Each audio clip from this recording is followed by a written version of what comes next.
सबसे बड़ी बात, आरक्षण का लाभ जिस गरीब को मिलना चाहिए, एक सांकेतिक नाम अगर हम दे दें कि राम सिया कोल को मिलना चाहिए, कल्लू साकेत को मिलना चाहिए, they are not getting reservation.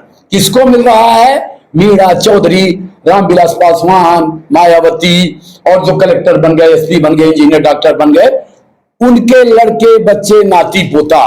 तो गरीब जो है उसको आरक्षण की कहीं कोई चर्चा ही नहीं। 75 साल बीत गए साहब, 100 साल भी बीत जाएंगे, कुछ नहीं होने वाला। तो जब ये प्रमोशन में आरक्षण की विभीषिका हम लोगों को खाने लगी तो यहां सपा संगठन मध्य प्रदेश में बना। व्यक्तिगत मुझे कहना पड़ेगा, मुझे दुख के साथ कहना पड़ेगा कि शिवराज सिंह चौहान ने आओ न देखा ताओ, काफिला इनका साए साए साए साए करता हुआ अम्बेडकर पार्क पहुंच गया। उनकी सभा चल रही थी, वो दंग रह गए कि ये कौन आ रहा है। जब ये गाड़ी इनकी खड़ी हुई, गेट खुला तो देखे कि शिवराज सिंह चौहान आ रहे हैं और ये जनार्दन सीढ़ी चढ़ते हुए मंच पे पहुंच गए। अब माइक पकड़ लिया, कोई दूसरा बोल रहा। इनकी शैली तो आप लोगों को मालूम था।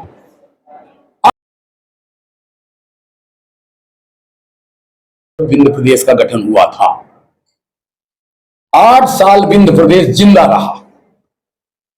षड्यंत्र पूर्वक 1956 में मध्य प्रदेश में विलय कर दिया गया। और क्या षड्यंत्र था? I think you everybody knows. Socialist party यहां जीती।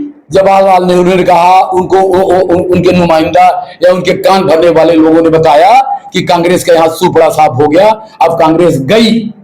तो उनके दिमाग में आया कि ये तो लेना एक न देना दो हो गया। बोले खत्म करो, ये विंध्य प्रदेश से कोई मतलब नहीं है। और विंध्य प्रदेश का उनने खत्म करने का, मध्य प्रदेश में विलय करने का फैसला ले लिया। विंध्य प्रदेश को 1956 में मध्य प्रदेश में विलय कर दिया गया। सारे खनिज संपदा, ऊर्जा का स्रोत, अथाह पानी, जलाशय बड़े बड़े, हमारे ह्यूमन रिसोर्सेस, तमाम ऐसे हमारे पास मुद्दे हैं, तमाम हमारे पास ऐसी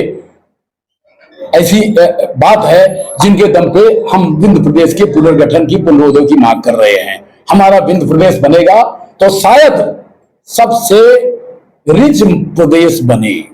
जब उत्तराखंड बन सकता है, तेलंगाना बन सकता है, छत्तीसगढ़ बन सकता है, तो विंध्य प्रदेश क्यों नहीं?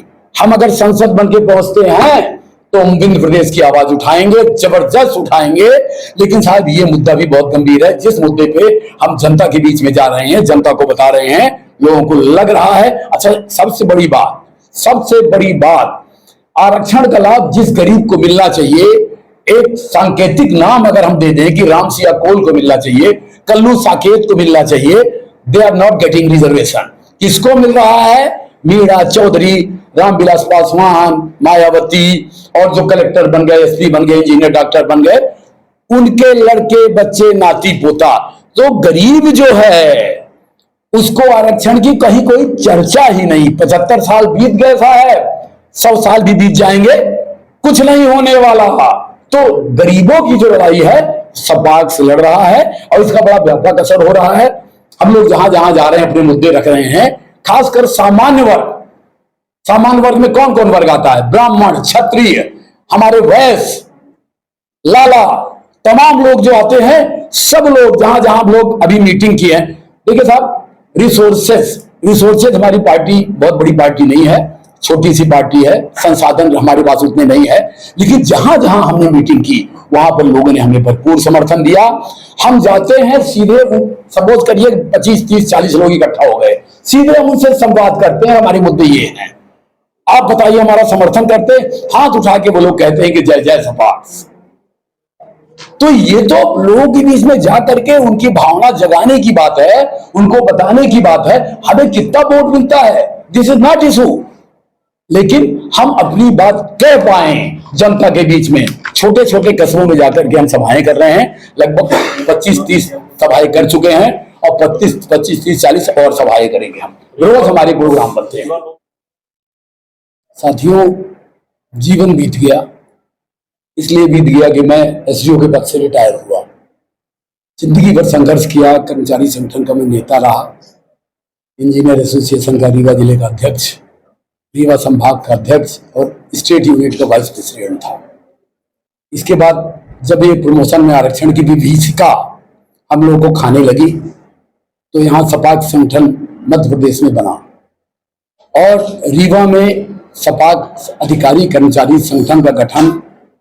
आपको मालूम है कि कोठी कंपाउंड में जो एग्रीकल्चर का हॉर्टिकल्चर का हाल था उसमें एक बड़ी बैठक हुई और उस बैठक में पूरे कर्मचारी संगठन, वकीलों का संगठन, व्यापारियों का संगठन और तमाम संगठन के लोग एकत्रित होकर के इकट्ठा हुए और उनने कहा कि ये लड़ाई लड़नी होगी। कर्मचारी संगठन लड़ रहा है अगर प्रमोशन में आरक्षण का मुद्दा। एट्रोसिटी एक्ट की बात मैं आपको बताऊं, अधिकारी कर्मचारी भी पीड़ित थे। कैसे पीड़ित थे? कोई चपरासी था, कोई छोटा बाबू था, अपने अधिकारी को कहीं भी धमकी दे दिया। उसको अगर कहा गया अरे भैया काम करो, ऑफिस आया करो, मैं आपके खिलाफ एट्रोसिटी एक्ट लिखवा दूंगा, आप हमारे खिलाफ गलत बयानबाजी करते हैं। अधिकारी कर्मचारी बहुत पीड़ित थे। हम लोगों ने प्रमोशन में आरक्षण के मुद्दे के साथ ही एट्रोसिटी एक्ट को भी रखा, मतलब दो मुद्दे। कर्मचारी संगठन ने जो सपाक अधिकारी कर्मचारी संगठन था, जो सामान्य पिछड़ा अल्पसंख्यक वर्ग के नाम से जाना जाता है, लेकिन शॉर्ट नेम उसका सपाक था। हम लोगों ने इस मुद्दे पर लड़ाई शुरू की। जैसा कि सर ने बताया, हम लोग हाई कोर्ट में केस चल रहा था, हाई कोर्ट में हम लोग जीते। सम्मानीय उच्च न्यायालय ने पदोन्नति में आरक्षण को गैर संवैधानिक करार दिया और कहा कि 2003 से जितने अधिकारी कर्मचारियों को पदोन्नति दी गई है उनको सबको रिवर्ट कर दिया जाए, उनके मूल पद पे भेज दिया गया है जहां पर वो पदोन्नति पाकर के उच्च पद पे पहुंचे हैं। लेकिन बाहर शिवराज सिंह चौहान ऐसा दम्भ का, ऐसा घमंड का व्यक्ति जो आओ न देखा ताओ। अंबेडकर पार्क में जब ये लोग सुप्रीम हाई कोर्ट से हार गए, हाई कोर्ट से केस इकट्ठा एक बड़ी मीटिंग बुलाई SC/ST ऑफिसर्स ने, उनके सारे समाज के लोगों ने उनका साथ दिया और अंबेडकर पार्क में एक बड़ी सभा की। ये फैसला हुआ था 30 अप्रैल 2016 का, इसकी डेट आप लोग ध्यान रखिएगा। वहां पर एक बड़ी सभा आयोजित की गई और ये मुख्यमंत्री जी बिना बुलाए उस सभा में पहुंच गए। हमारे लोग भी थे। मुख्यमंत्री तो प्रदेश का होता है, मुख्यमंत्री तो सबका मुखिया होता है, मुख्यमंत्री तो सामान्य वर्ग का भी है, OBC का भी है, SC/ST का भी है, वो तो CM है। लेकिन ये व्यक्ति मुझे कहना पड़ेगा, मुझे दुख के साथ कहना पड़ेगा कि शिवराज सिंह चौहान ने आओ न देखा ताओ, काफिला इनका साए करता हुआ अम्बेडकर पार्क पहुंच गया। उनकी सभा चल रही थी, वो दंग रह गए कि ये कौन आ रहा है। जब ये गाड़ी इनकी खड़ी हुई, गेट खुला तो देखे कि शिवराज सिंह चौहान आ रहे हैं और ये जनार्दन सीढ़ी चढ़ते हुए मंच पे पहुंच गए और माइक पकड़ लिया, कोई दूसरा बोल रहा है। इनकी शैली तो आप लोगों को मालूम था। आप सब पत्रकार जानते हैं कि शिवराज सिंह की क्या स्टाइल थी। शिवराज सिंह किस स्टाइल से काम करते थे? सीधे सीढ़ी चढ़े, मंच पकड़े और शुरू हो गए। क्या क्या बोला है वो आप सब दशा सुनते हैं। ऐसा किसी मुख्यमंत्री को क्या बोलना चाहिए था कि कौन है माई का लाल जो प्रमोशन में आरक्षण खत्म करे। नहीं, एक मिनट थोड़ा सा प्लीज सुन लीजिए, प्लीज लिसन मी। नहीं तो आपको मतलब क्या निकलेगा। आखिर हमारी जो ज्वाला है, हमारी जो आग है, हमारी जो क्रांति की अलख है, वो क्यों जली, उसको सुनिए। हालांकि ये सब बातें आप लोग जानते हैं। यहाँ पर हमने बड़ी बड़ी रैलियां की, पंथर पार्क में सभा की। राजीव शर्मा सर आए थे, जो कमिश्नर सरोज थे, अभी VRS ले लिए हैं। सर भी आ चुके हैं 2 बार यहाँ। सवाल इसका नहीं है कि हम चुनाव की बात करें। सवाल ये है कि आग कैसे लगी, उस आग को मैं जिंदा कैसे रखा हूं, आप कैसे जिंदा रखे, आप कैसे जिंदा रखे, तमाम लोग कैसे जिंदा रखे। आप सोचते हैं कि हम कांग्रेस भाजपा हो गए। यहां तो रोज कांग्रेस छोड़कर भाजपा में लोग जा रहे हैं। यहां तो बिल्कुल दौड़ लगी है, कांग्रेस युक्त भाजपा बनी जा रही है। हम स्पष्ट रूप से कहना चाहते हैं, हम लोगों ने अपने मुद्दों पर लड़ने का संकल्प लिया। जब सरकार हमारी बात नहीं सुनी, सुप्रीम कोर्ट चली गई, तो हमने कहा कि हम लड़ेंगे। सपा पार्टी बनी, सर उसके राष्ट्रीय अध्यक्ष बने और सुरेश शुक्ला जी हमारे प्रदेश अध्यक्ष बने।